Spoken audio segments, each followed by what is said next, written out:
If everything you know about human history is a carefully constructed lie? In the sun-scorched Nevada desert, archaeologist Dr. Marcus Hale has unearthed a skull that shouldn't exist, elongated, surgically modified, and dating back 15,000 years before humans were thought to inhabit North America. Its proportions defy scientific explanation. Its presence defies history itself.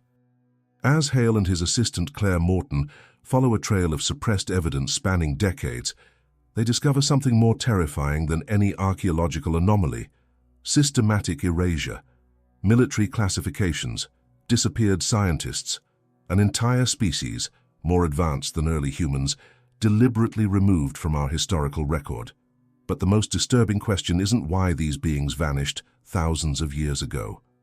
It's why someone would kill to keep them buried today, and how far they'll go to silence those who've discovered the truth. The metallic clink of the shovel against something hard sent a jolt through Dr. Marcus Hale's spine, a sensation entirely different from the dull rhythm of digging that had filled the last 3 hours. His hand froze mid-motion, sweat instantly cold despite the Nevada sun beating down at 108 degrees. Something was wrong. Not just unusual, wrong in a way that made the fine hairs on his forearms rise. "I hit something," he said, his voice unnaturally tight, barely carrying across the 5 feet to his graduate assistant Claire. The words hung in the still desert air like a confession. Claire looked up, squinting through the harsh light. She'd been documenting what they both knew was a disappointingly ordinary dig site. Just another day of finding nothing in the vastness of the Nevada desert. But something in Hale's posture, the unnatural stillness, made her set down her clipboard with deliberate slowness. "Metal?" she asked, approaching with measured steps. Hale shook his head almost imperceptibly. "No. Dense. Hollow." His tongue felt thick, struggling with simple words. "Resonant." He scraped away the surrounding sand with movements that had become suddenly tentative, as if unwilling to fully reveal what lay beneath. The coarse grains fell away, exposing a curve of darkness against the golden substrate. Smooth, polished, unnatural. The late afternoon sun caught the edge of the object, revealing a brownish-black surface with the unmistakable sheen of fossilized bone. Hale's stomach twisted as more careful brushing revealed the distinctive curve of a cranial vault, a skull. But the proportions were wrong. "Claire," he whispered, his voice cracking, "bring the kit." The assistant returned with their measuring tools, her face a mask of professional detachment, betrayed only by the slight tremor in her hands. Together, they continued to unearth the find, each new inch revealed causing Hale's breath to grow more shallow, his movements increasingly mechanical. The orbital sockets emerged first, far too large, too widely set for any known hominid. The cranial vault followed, elongated to a degree that defied natural development. This wasn't ritual deformation. This was structural. "This can't be right," Claire muttered, her scientific training wrestling with what her eyes were telling her. "The frontal bone's all wrong, the occipital ridge." She trailed off, unable to find words for the anatomical impossibility they were witnessing. Around them, the rest of the small team had noticed the change in atmosphere and drifted over, forming a silent ring of witnesses. No one spoke. The scrape of brushes against ancient bone was the only sound in the hot, still air. A young grad student named Parker broke the silence. "Is it human?" Hale didn't answer immediately. His fingers traced the impossible curve of the skull, finding strange markings, deliberate incisions that caught the light. Not weathering, not animal teeth, tool marks. "It's intact," he finally said, avoiding the actual question. "Complete cranium, no fragmentation." The implications hung unspoken. No predation, no damage, no explanation for why a skull with these proportions would be here, buried in sediment dated to over 15,000 years ago, long before humans were documented in this region. A sudden gust of wind swept across the dig site, sending swirls of fine sand dancing around their feet. The team instinctively shielded their eyes, and when they looked back, the skull seemed somehow more exposed, more prominent against the desert floor. The empty eye sockets faced upward, as if staring accusingly at its discoverers. One of the younger researchers stepped back involuntarily. "It doesn't look right," he whispered. Claire's scientific training reasserted itself. "It could be pathological," she offered. "Hydrocephaly, maybe." But Hale had seen pathological specimens. This was something else entirely. The proportions weren't random distortions. They were symmetrical, intentional. The cranial capacity would be enormous, perhaps 30% larger than modern humans.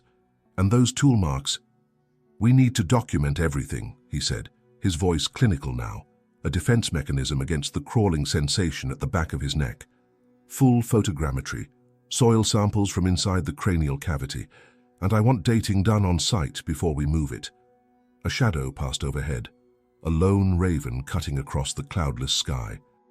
Its harsh call broke the reverent silence, and several team members flinched at the sound. "Dr. Hale," Parker called, having moved a few feet away. "There's more." The sand around the skull was discolored in a pattern that extended outward.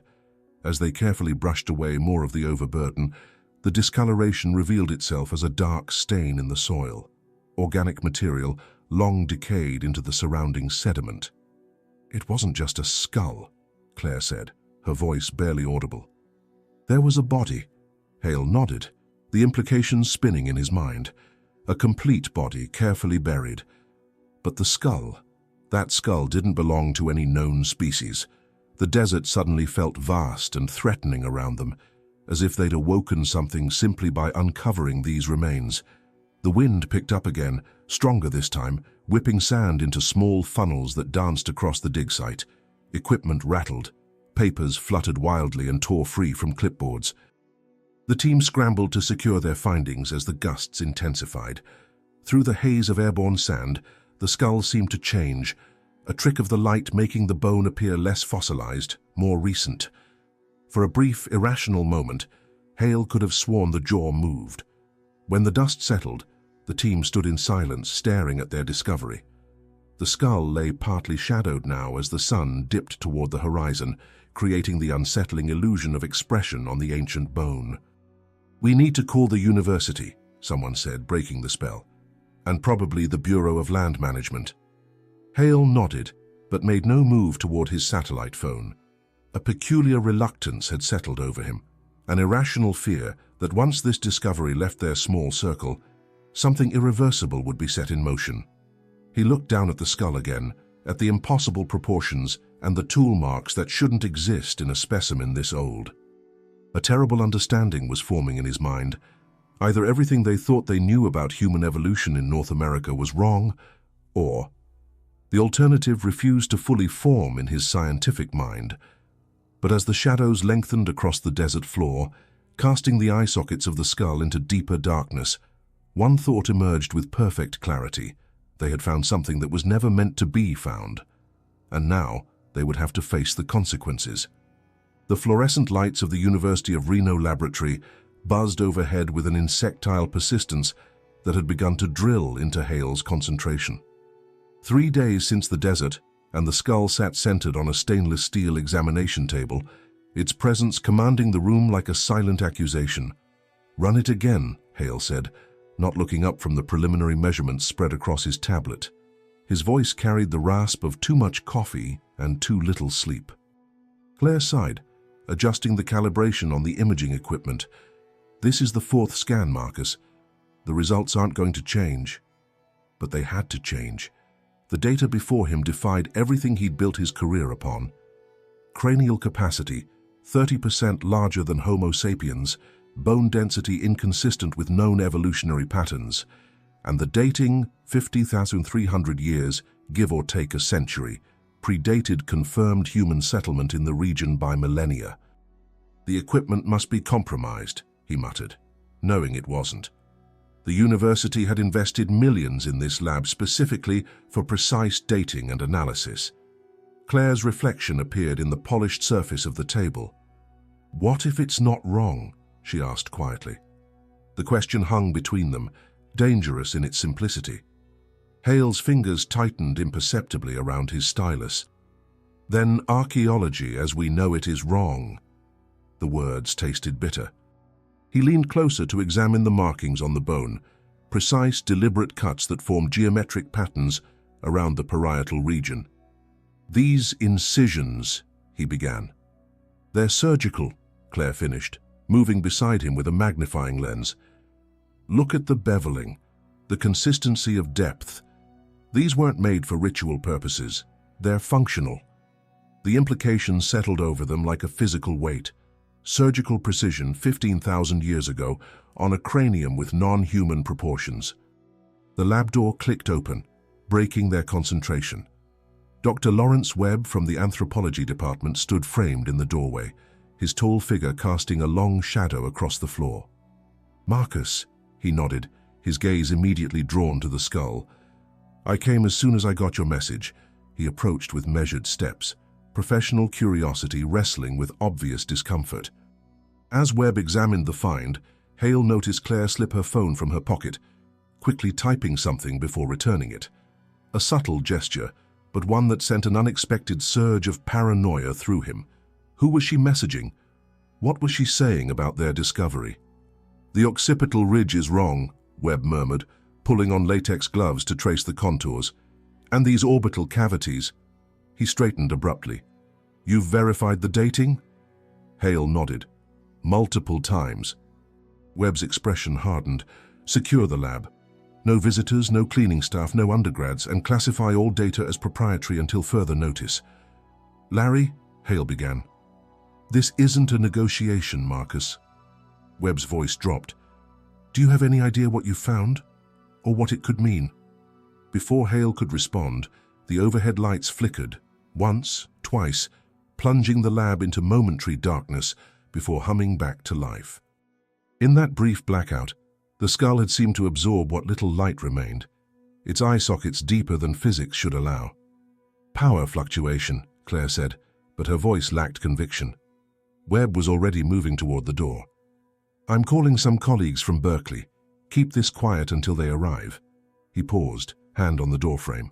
"And Hale, trust no one with this, not even your students." His gaze flicked meaningfully toward Claire before he disappeared into the hallway, leaving behind a silence heavy with unspoken accusations. Hale turned to find Claire staring at him, her expression unreadable. "He doesn't trust me," she said flatly. "He doesn't trust anyone," Hale replied, but the seed of doubt had been planted. "What were you texting earlier?" Claire's eyes widened fractionally. "My roommate, about dinner." She held his gaze for a beat too long. "Why?" Outside in the corridor, footsteps approached, then passed. Somewhere in the building, a door closed with a distant thud. Hale returned to the skull, aware that something fundamental had shifted between them. The excitement of discovery was curdling into something darker. Suspicion, fear, the weight of knowledge too dangerous to share or suppress. Under the harsh laboratory lights, the ancient bone gleamed with patient malevolence, as if it had been waiting centuries to reveal its secrets and divide those who discovered them. The truck bounced violently over the uneven reservation road, each jolt transmitting directly into Hale's spine. He gripped the steering wheel tighter, watching dust billow in their wake through the rearview mirror. Beside him, Claire studied a worn paper map, her finger tracing the route to the northern Paiute elder they'd been referred to. "We shouldn't be doing this," Hale said, breaking the tense silence that had lingered since leaving Reno. Webb explicitly said, "Webb isn't the only one with a stake in this," Claire interrupted, her voice sharper than usual. "The university doesn't own history."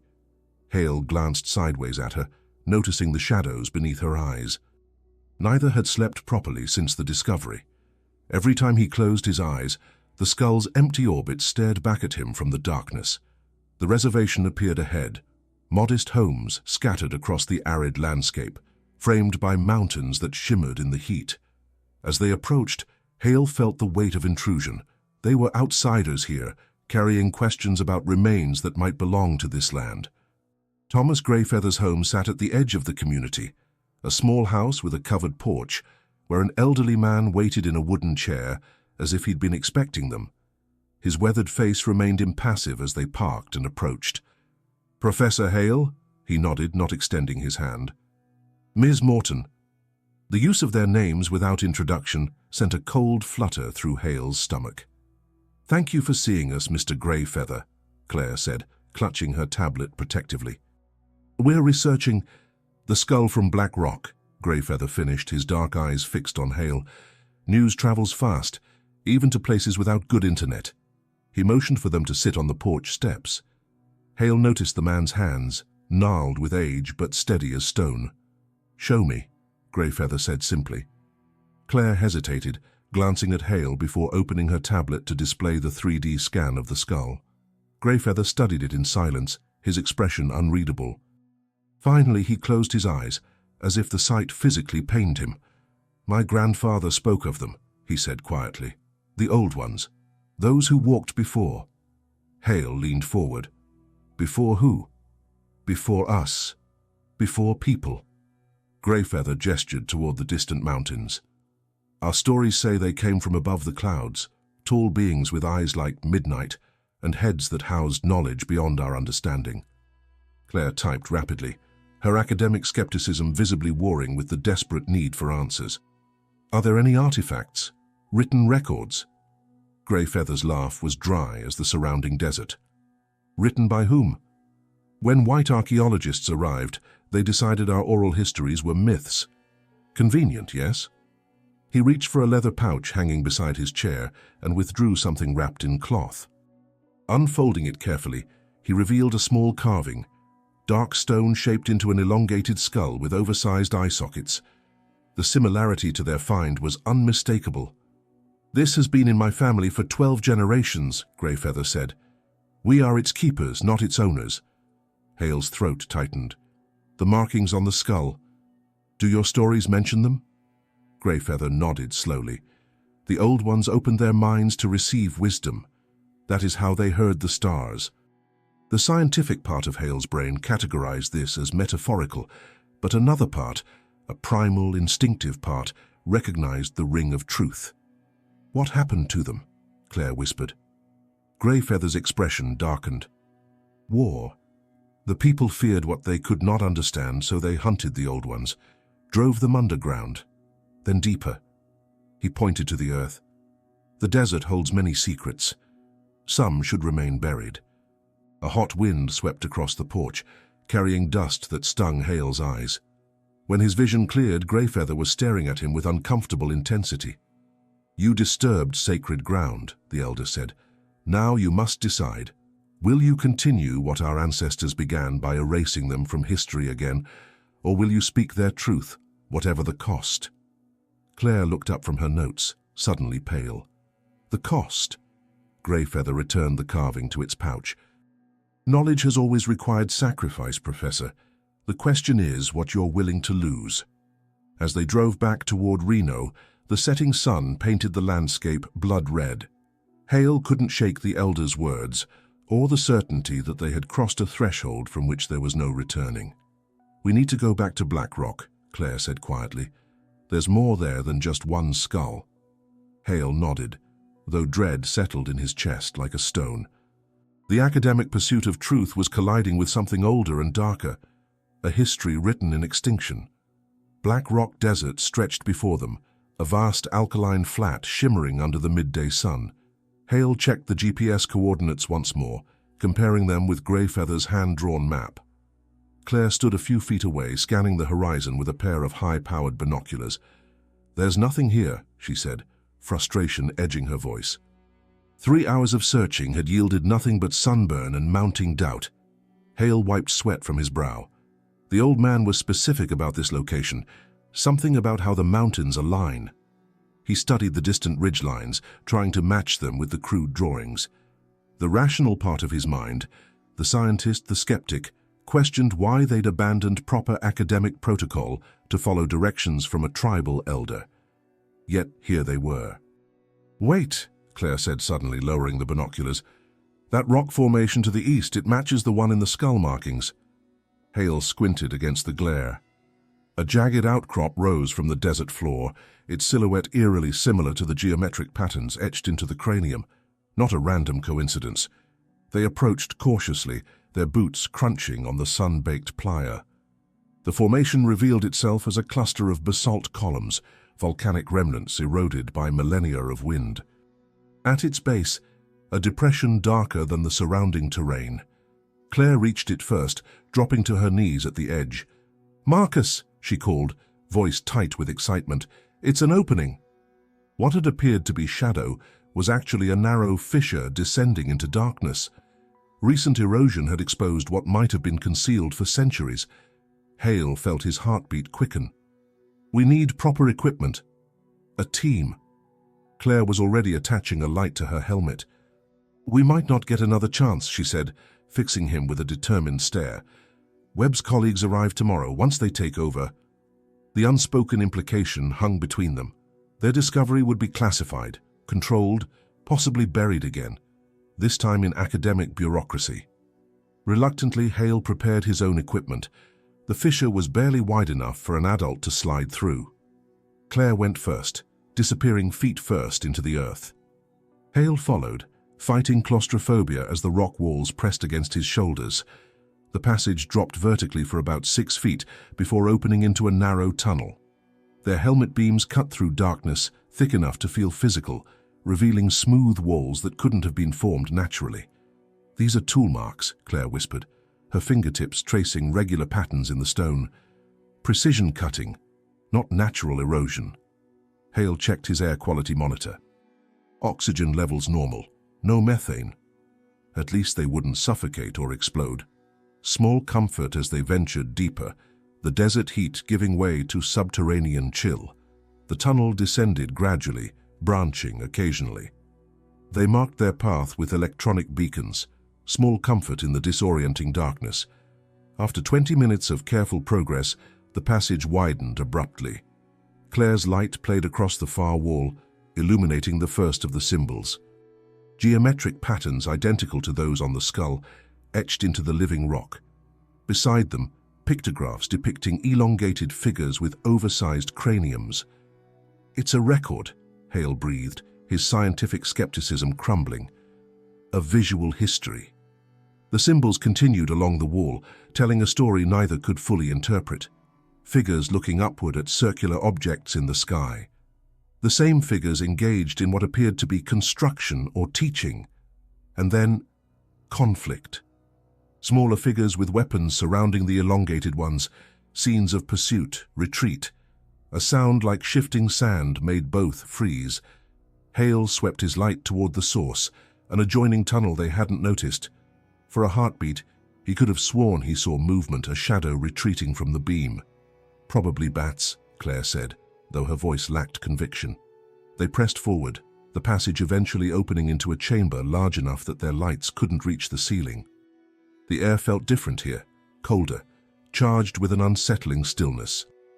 "Look at the floor," Hale said, directing his beam downward.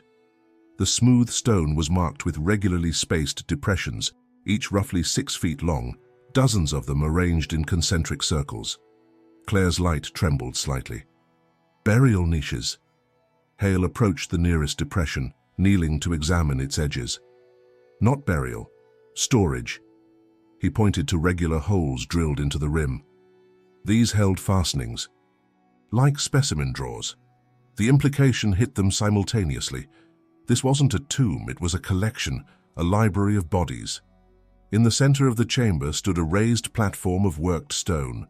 Atop it lay a collection of bone fragments, not scattered randomly, but arranged with deliberate care. All skulls, all with the same elongated shape as their museum specimen. Claire's breath caught audibly. This isn't just one anomalous individual. This was an entire population.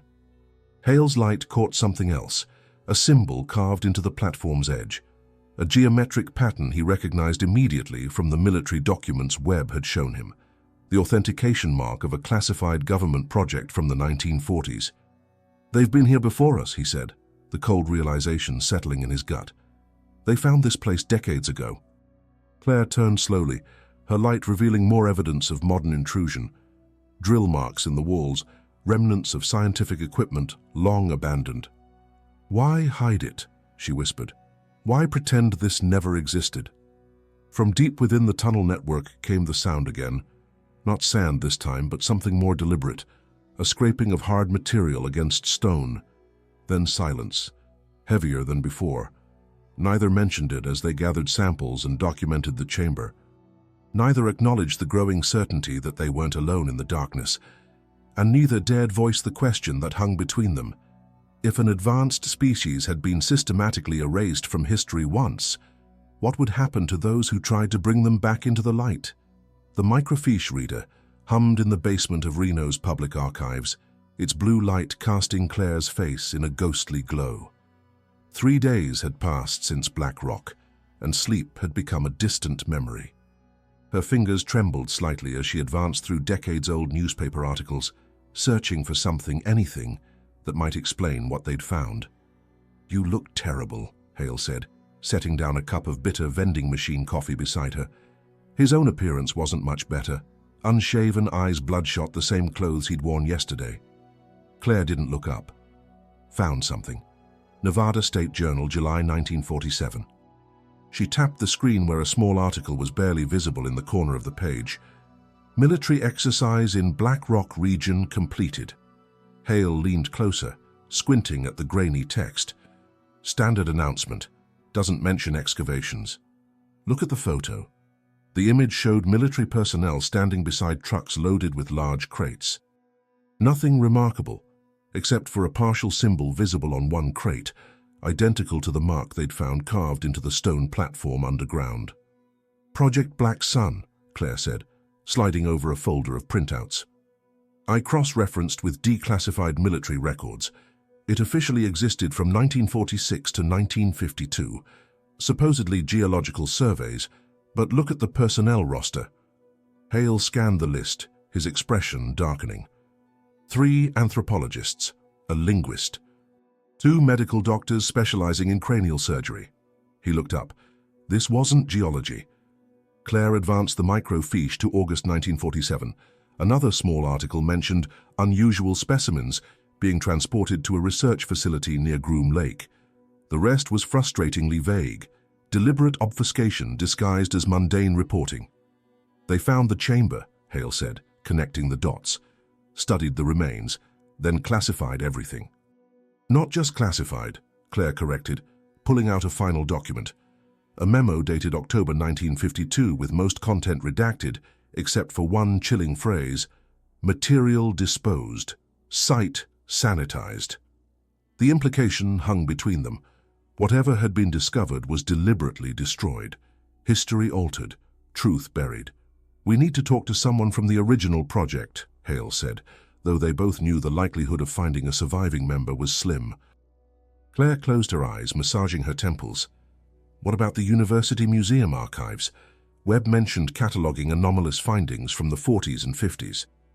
The museum's storage facility occupied a climate-controlled warehouse on the edge of campus.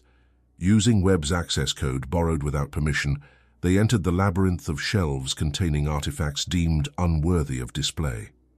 Hale navigated the numbered sections, following the archived floor plan. Section 47B. Military donations post-war period.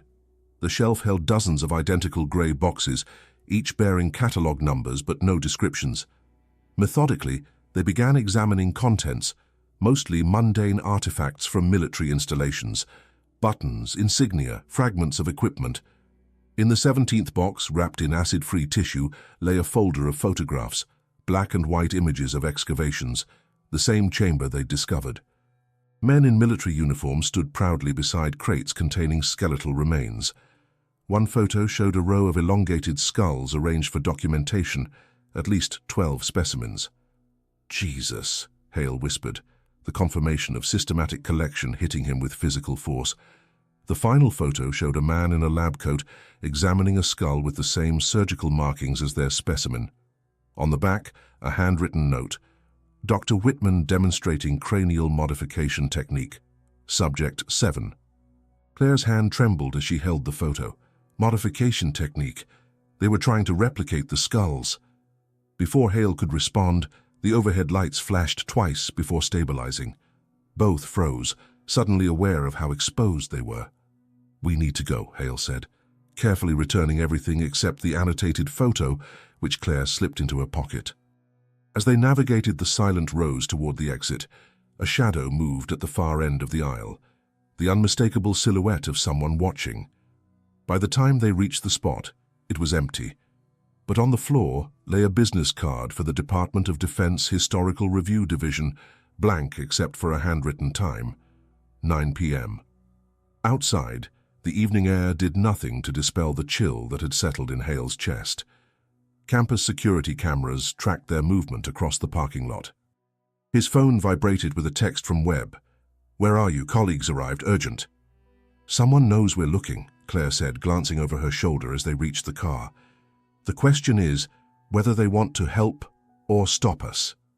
Hale studied the business card, weighing impossible options. Reporting their findings meant surrendering control to Webb and his mysterious colleagues.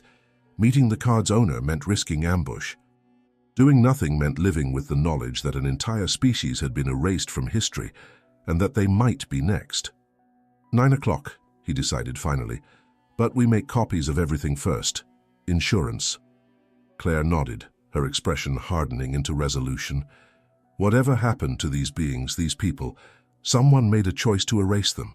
We're making a different choice. As they drove away, neither noticed the black sedan that pulled out 3 cars behind, maintaining perfect distance all the way back to the university. The coffee shop near campus was deliberately public, plate glass windows, crowded with evening students, too many witnesses for anything drastic to occur. Hale sat with his back to the wall, Claire beside him, both watching the door. It was 8:55 p.m. "We should have told Webb," Claire said, not for the first time. Her fingers drummed an irregular rhythm on her laptop case, which contained copies of everything they'd discovered. Hale didn't respond, his attention fixed on the 3 missed calls from his department chair. The pressure to report their findings through official channels was mounting. But after what they'd learned about Project Black Sun, official channels seemed less like scientific protocol and more like a trap. "You realize this could end our careers," he finally said, voice low. "Best case scenario," Claire's expression hardened. "And worst case, we become another redacted footnote in someone's classified file." She checked her watch. 9 o'clock.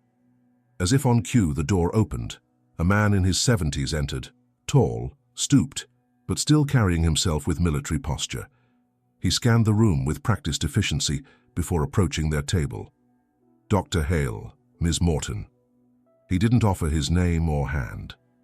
"May I?" They nodded, and he settled into the chair across from them, placing a thin leather portfolio on the table. "You've been busy," he said, his voice unexpectedly gentle. "The chamber, the archives. You're putting together pieces of a puzzle I've watched people try to solve for decades." "Who are you?" Hale asked. "Dr. Richard Keller. I was a junior researcher on Project Black Sun in its final year, one of the few still alive." His weathered fingers tapped the portfolio. "And the only one who spent 50 years documenting what we did, what we found in preparation for someone like you." Claire leaned forward. The elongated skulls, the underground facility. What were they? Keller's expression grew distant. "We never determined precisely. The biology was similar to Homo sapiens, but with significant divergences. Larger cranial capacity, different neural structure. They predated known human habitation in North America by thousands of years." "Another species," Hale pressed, "or an offshoot of our own evolutionary tree. The project couldn't reach consensus." Keller glanced over his shoulder before continuing. "What matters is how the project ended. Military oversight determined the findings were too destabilizing for public knowledge. Too many questions about human origin and supremacy." He slid the portfolio toward them. Everything was ordered destroyed. Specimens, documentation. Even the chamber was to be collapsed and buried. Claire's hand trembled as she opened the folder. Inside lay meticulous notes and hand-drawn diagrams documenting the specimens and site. "You saved records. At great personal risk." Keller's voice dropped further. 3 colleagues who protested the destruction disappeared.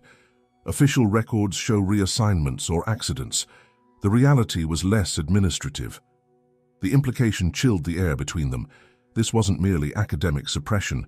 People had died to maintain this secret. "Why come forward now?" Hale asked. "Because you found the chamber. Because I'm dying of pancreatic cancer with perhaps 2 months left. Keller's smile was bitter, and because carrying this knowledge alone has been its own kind of prison. The cafe lights flickered briefly, drawing all 3 pairs of eyes upward. When they looked back, Keller's expression had changed, a subtle tightening around his mouth. "We're being watched," he said, without moving his lips, eyes fixed on his coffee cup. "Black sedan across the street. 2 men inside. They followed me here." Claire started to turn, but Keller's hand shot out, gripping her wrist with surprising strength. "Don't. Act natural." "What do they want?" Hale asked, fighting the urge to look. "The same thing they've always wanted. Containment." Keller carefully slid a small USB drive across the table. "Everything I have is here. The question is what you'll do with it." "Publish," Claire said immediately. "The world deserves to know." Keller's laugh held no humor. "Tried that 3 times. Evidence disappeared, submissions rejected. One editor had a fatal car accident the day after expressing interest." Hale felt the weight of decision pressing down on him. "Then what do we do?"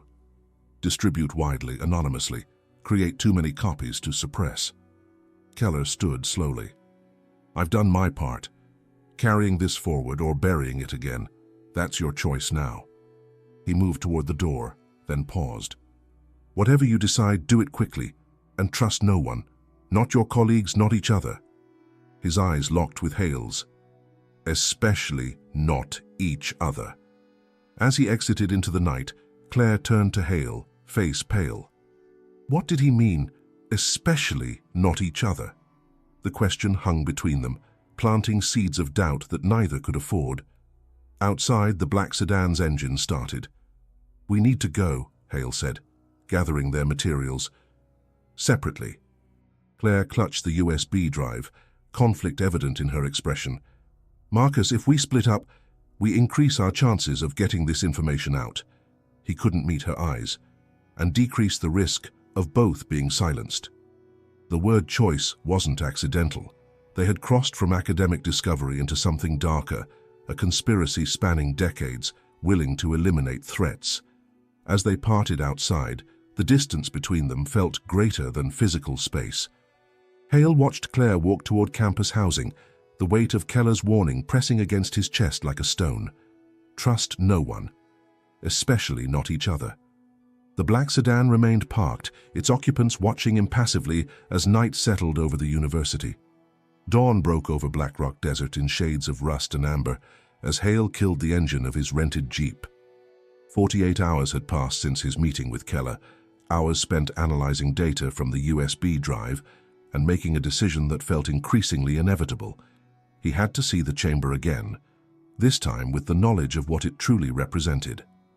Claire sat beside him, eyes fixed on the horizon. Their separation had lasted less than a day before mutual suspicion gave way to the practical reality. Neither could finish this alone. "You're sure about the coordinates?" she asked, checking the handheld GPS against Keller's meticulous maps. Hale nodded. "According to his notes, there's a secondary entrance, larger than the fissure we found. The military used it to remove specimens. They gathered their equipment in silence, each movement deliberate, conserving energy for what lay ahead. The tension between them had evolved into something more complex than distrust, a shared burden of knowledge too heavy for either to carry alone. The secondary entrance lay half a mile from their previous exploration site, concealed by a natural depression in the terrain. Decades of wind and sand had nearly obscured it, but the outline of what had once been a reinforced doorway remained visible in the rock face. "Military engineering," Claire observed, examining the weathered metal frame embedded in stone. "Built to last." The door itself was long gone, leaving a dark opening barely large enough to crouch through. Cool air flowed from the passage, carrying the mineral scent of undisturbed earth. Their headlamps illuminated a concrete tunnel sloping downward at a gentle angle, walls marked with faded yellow stripes. "Government efficiency," Hale remarked bitterly. They built an access road right into the heart of history so they could strip it bare. They followed the passage in tense silence, the concrete eventually giving way to natural stone. Keller's map indicated they were approaching the main chamber from the opposite side of their previous entry point.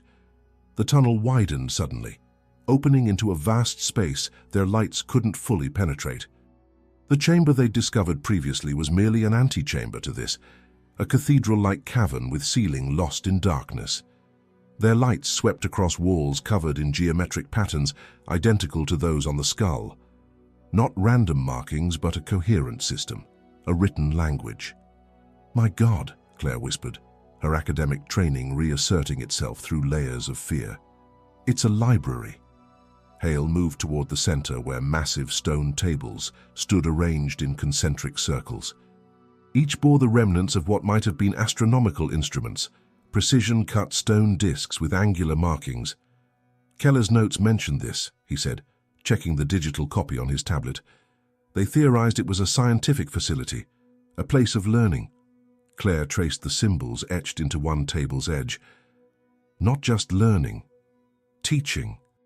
She directed her light to a section of wall where smaller handprints were preserved in what appeared to be clay impressions alongside the elongated fingers of the chamber's builders. The implications settled between them. Cooperation between species. Knowledge transfer. The opposite of the violent extinction narrative they'd assembled. "Look at this," Hale called, examining a section of wall where the symbols changed abruptly.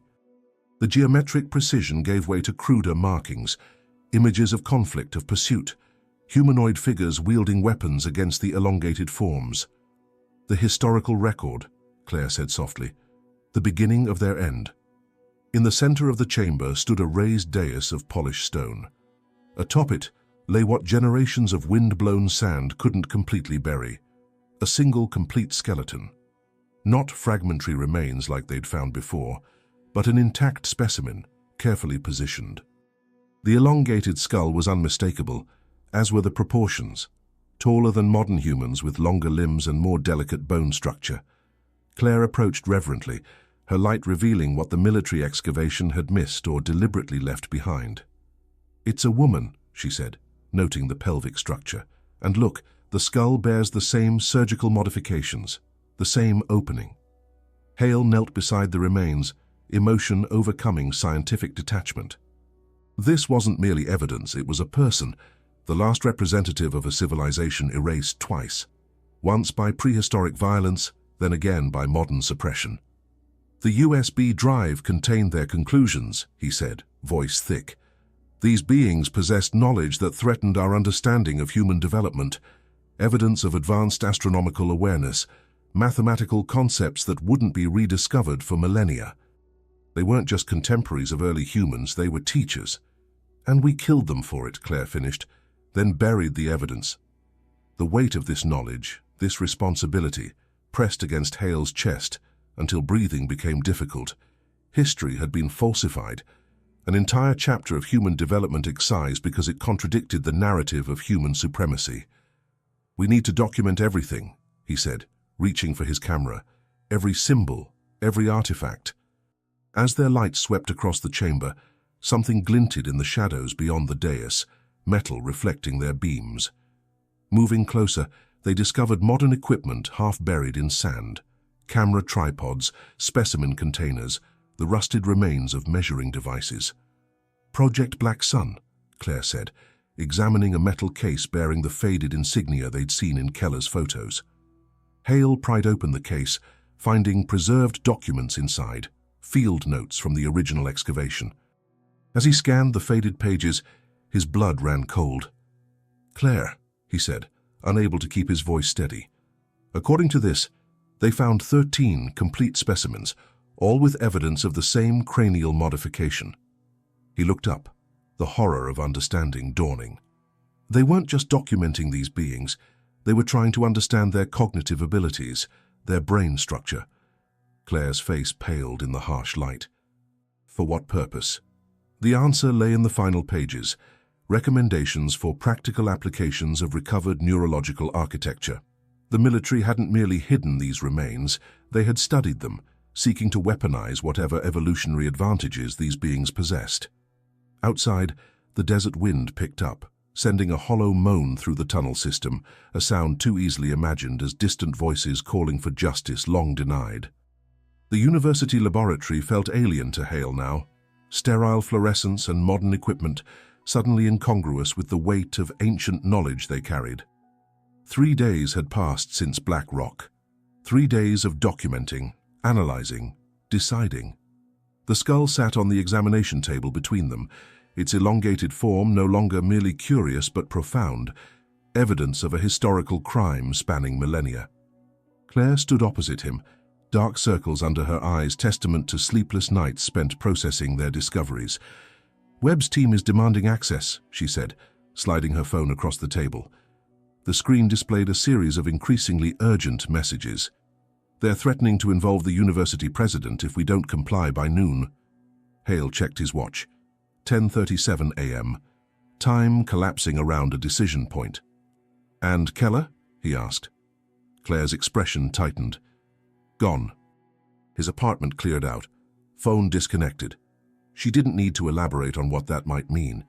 Outside the lab window, campus life continued in blissful ignorance. Students crossing the quad, professors gesturing through lectures, the machinery of academic pursuit functioning as it always had. How fragile that normalcy suddenly seemed. "We have to decide," Hale said, fingers tracing the smooth contours of the skull. "Release everything or—" He couldn't finish the sentence. The alternative, suppression, complicity, and the continued erasure of an entire species from human history, was becoming harder to contemplate with each passing hour. Claire moved to the computer where their findings were organized. Thousands of photographs, 3D scans of the chamber, translations of symbols they'd begun to decipher with Keller's notes, DNA analysis showing the profound differences and unsettling similarities between the skull's owner and modern humans. "If we release this," she said, voice steady despite her trembling hands, "we destroy every established narrative about human evolution in North America. We implicate the military in a decades-long cover-up. We expose ourselves to whatever silenced Keller's previous attempts." Hale nodded. The professional consequences alone were devastating. Academic ridicule at best, career destruction at worst. But the personal risk was greater. People had disappeared for knowing less. "And if we don't," he countered, "we become part of that cover-up. We deny the truth of what happened, both to them and to history." The ethical weight pressed against his chest until breathing became difficult. Science wasn't supposed to be like this, a moral crucible where truth and self-preservation stood opposed. Claire's phone vibrated again, another message from Webb. Her shoulders squared with sudden resolve. "I already decided," she said quietly. "Last night, I sent encrypted copies to 17 independent journalists and researchers across 5 countries. She met his eyes directly, unflinching. "I didn't tell you because I wanted you to have plausible deniability." The revelation struck Hale with physical force, relief and terror colliding. "You took that risk alone after everything Keller said?" "Someone had to." Her voice cracked slightly. "Their story deserved to be told, even if it costs us everything."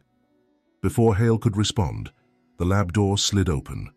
Webb stood in the threshold, flanked by 2 men in nondescript suits whose posture screamed military despite their civilian clothes. "Marcus," Webb nodded, his expression carefully neutral. "Claire, these gentlemen are from the Department of Defense Historical Review Division. They're here to secure the specimen." One of the men stepped forward, placing a folder on the table. "This is a national security matter now, doctors. All materials related to the Nevada findings are classified under Executive Order 13526. His eyes fixed on the skull. "Including that." Claire's hand moved subtly toward the computer delete key, but the second man was faster, stepping between her and the workstation. "Everything has already been backed up to secure servers," he said, voice devoid of inflection. "And telecommunications from this building have been monitored since your return from the desert. We know about the emails, Ms. Morton." The cold efficiency of their response confirmed what Hale had feared. They'd been watching all along, allowing the investigation to proceed only to identify everyone involved. Every discovery had been permitted, every revelation monitored. Webb at least had the decency to look uncomfortable. "I'm sorry it came to this, but some discoveries aren't meant for public consumption. The societal implications alone..." Societal implications? Claire interrupted, anger overriding caution. You mean the implication that humans systematically eradicated a more advanced species, that our entire understanding of human development is based on a lie? Precisely why this requires controlled release, Webb replied. If at all. The men began efficiently cataloging equipment, securing samples, disconnecting hard drives. The machinery of suppression was well practiced, impersonal. Hale watched as they placed the skull in a cushioned case, the last physical evidence of a civilization erased twice over. His life's work as an archaeologist had been uncovering truth, preserving history's lessons. Now he was witnessing the deliberate dismantling of that truth in real time. What happens to us? He asked finally. The lead agent closed his folder with methodical precision. That depends entirely on your cooperation moving forward. Those journalists received empty files, Dr. Morton. Our systems intercepted the actual data, but the attempt is noted. Claire's face drained of color, her final act of resistance neutralized before it began.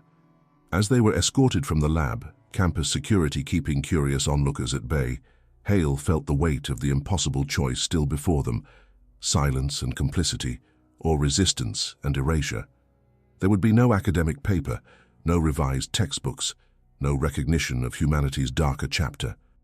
Just another conspiracy theory, another fringe claim easily dismissed. Outside, the Nevada sun beat down with indifferent intensity. In the distance, the desert that had kept its secret for 15,000 years shimmered, patient and eternal. Whatever evidence remained buried there would continue waiting for another discovery, another chance at truth, another cycle of revelation and suppression. The weight of silence settled over them like a shroud as the agent's car pulled away, carrying the last physical evidence of a civilization that had reached for the stars long before humans claimed sole dominion over Earth's history. History is written by those who control the narrative, but what happens when that narrative is built upon deliberate omission, Doctor? Marcus Hale and Claire Morton faced a choice that few of us will ever confront. Stand silently as truth is buried, or risk everything to expose a reality that challenges humanity's very understanding of itself. What would you do if you discovered evidence that rewrites human history? Would you have the courage to speak, knowing the personal cost might be devastating? Perhaps the most haunting aspect of this story isn't what was found in the Nevada desert, but what it reveals about our relationship with uncomfortable truths. We pride ourselves on scientific progress and historical understanding, yet how fragile is that pride when confronted with evidence that we are not the sole authors of our evolutionary story? The elongated skull doesn't just challenge archaeology, it challenges our identity as a species and our willingness to acknowledge darker chapters in our collective past. If this story resonated with you, consider what other hidden histories might lie beneath the surface of our accepted narratives. Share this with others who appreciate the pursuit of truth, however uncomfortable it might be. Subscribe to continue exploring the mysteries that conventional wisdom either cannot or will not explain. Sometimes the most important discoveries are the ones that challenge everything we thought we knew.